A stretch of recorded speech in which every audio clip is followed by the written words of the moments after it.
1.5 साल, पूरा 1.5 साल हो गया।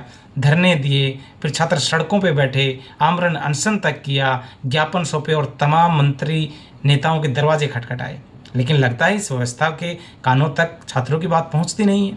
हमारा सवाल सीधा सा है, क्या हरियाणा लोक सेवा आयोग एचपीएससी सबके लिए समान रूप से कानून रखता है, या अलग अलग लोगों के लिए अलग अलग नियम है, या सभी भर्तियों के लिए सेम पॉलिसीज है?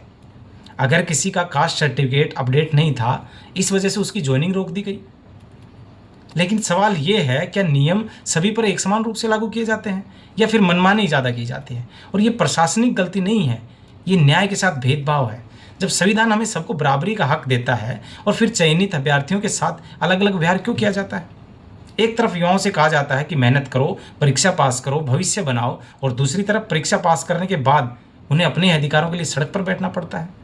क्या यही है युवाओं के सपनों का सम्मान? हम सरकार से पूछना चाहते हैं, आखिर कब तक युवाओं के धैर्य की परीक्षा लेते रहेंगे आप? कब तक चयनित अभ्यर्थी अपनी नियुक्ति का इंतजार करेंगे? हजारों परिवारों का भविष्य आखिर एचपीएससी कब तक रोक के रखेगी? एक विभाग की चुप्पी जो कब तक छात्रों का ऐसे भविष्य बर्बाद करती रहेगी?